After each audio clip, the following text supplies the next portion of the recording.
ഇന്ത്യക്ക് സ്വാതന്ത്ര്യം ലഭിച്ച സമയത്ത് ഇന്ത്യയിൽ ജനിക്കുന്ന ഒരു വ്യക്തിക്ക് ആയുർദൈർഘ്യം ഏകദേശം 40ഓളം വയസ്സേ ഉള്ളൂ. അതുകൊണ്ടാണ് ഈ ഷഷ്ട്യാബ്ദ പൂർത്തിയും ശതാഭിഷേകവും വളരെ ഭയങ്കരമായിട്ട് നടക്കുന്നത്.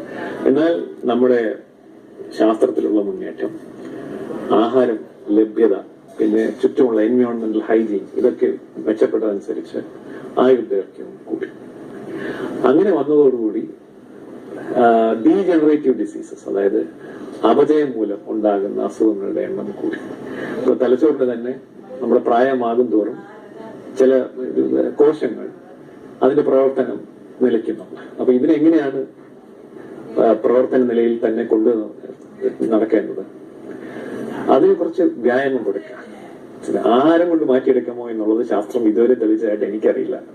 പക്ഷെ keep yourself mentally BC.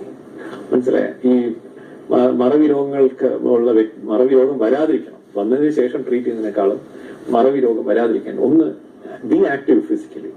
Singapore പോലുള്ള രാജ്യങ്ങൾ വയോജനങ്ങൾക്ക് നല്ല എക്സസൈസ് ചെയ്യാനുള്ള ഏരിയ മാർക്ക് ഔട്ട് ചെയ്ത് പാർക്കും അതുപോലുള്ള കാര്യങ്ങളും ചെയ്യുന്നു. ബി ആക്റ്റീവ്, എപ്പോഴും വളരെ ഊർജ്ജസ്വലതയോടെ ജോലി ചെയ്യണമെങ്കിൽ ഏത് വയസ്സായാലും 25-30 വയസ്സായാലും ആക്റ്റീവായിട്ടിരിക്കുക. അപ്പം ബ്രെയിനിനും അത് നല്ലതാണ്. കാരണം വെച്ചാൽ നമ്മുടെ വ്യായാമം ചെയ്യുമ്പോൾ ബ്രെയിനിനുള്ളിൽ 2 കെമിക്കൽസ് ഉണ്ട്, എൻഡോർഫിൻ അല്ലെങ്കിൽ എൻകെഫലിൻ എന്ന് പറയുന്നത്. ഈ എൻഡോർഫിൻ എൻകെഫലിൻ എന്ന് പറയുന്നത് എൻഡോജിനസ് മോർഫിൻ ലൈക്ക് സബ്സ്റ്റൻസസ്, നമ്മുടെ ശരീരത്തിൽ ഉണ്ടാകുന്ന മോർഫിനാണ്. അത് ഹിതകരമായ മോർഫിൻ, അതായത് മോർഫിൻ പോലെ ഇരിക്കും, പക്ഷെ മോർഫിന്റെ നെഗറ്റീവ് ഇഫക്ട്സ് ഒന്നുമില്ല, ഒരു ഡ്രഗ് അഡിക്ഷൻ അങ്ങനെയുള്ള അതല്ല. ഇത് നമുക്ക് ഡിപ്രഷൻ, മറ്റ് അസുഖങ്ങൾ വരാതിരിക്കാനായിട്ട് വളരെയധികം സഹായിക്കും. പിന്നെയുള്ളതെന്ന് പറയുന്നത് അതായത് തലച്ചോറിന് എപ്പോഴും എന്തെങ്കിലും ഒരു ചെയ്യാൻ കൊടുക്കുക. മനസ്സിലായി, ചുമ്മാ ഇരുന്ന് അതായത് സമയം കളയാതിരിക്കുക. അത് പസിൽസും സുഡക്കുവും ക്രോസ് വേർഡും, പിന്നെ B worry about other things. Worry about the nature, worry about these things, or talk to people, keep yourself socially connected. ഒരുപാട് നമുക്ക് നിങ്ങൾ ഒരു കാര്യം ശ്രദ്ധിച്ചു കാണും, ഒരുപാട് വ്യക്തികളുമായിട്ട് ബന്ധം പുലർത്തുന്നവർക്ക് മറവി രോഗം വരാനുള്ള സാധ്യത കുറവാണ്. So keep your social networks on. So B physically active, വ്യായാമം ദിവസവും ചെയ്യുക.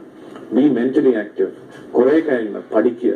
അതായത് രാവിലെ പഠിച്ചിട്ട് ഒരു ശ്ലോകമോ അല്ലെങ്കിൽ ഒരു പുസ്തകത്തിൽ നിന്നും ഒരു പാരഗ്രാഫ് വായിക്കുക, അത് എഴുതുക, വൈകുന്നേരം അത് വീണ്ടും ഓർത്തെടുക്കുക. ഇതൊക്കെ മൈൻഡിന് കൊടുക്കുന്ന ഒരു എക്സസൈസ് ആണ്.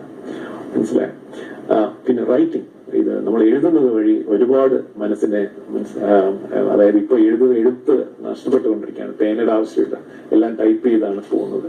പക്ഷെ കൈ കൊണ്ട് എഴുതുന്നത് ബ്രെയിനിന് എന്തോ കാരണത്താൽ അത് നല്ലൊരു കാര്യമാണ്. അപ്പൊ അതൊക്കെ ചെയ്യുന്നത് വഴി നമുക്കിത് കുറച്ചൊക്കെ കുറയ്ക്കാൻ പറ്റും. എല്ലാം പൂർണ്ണമായിട്ട് തുടച്ചു മാറ്റാൻ പറ്റില്ല. ചില കാര്യങ്ങൾ പ്രകൃതി നമുക്ക് മുന്നിലാണ്, അതിനെ തോൽപ്പിക്കാൻ പറ്റില്ല. കമ്പ്യൂട്ടറിന് മുന്നിൽ അധിക നേരം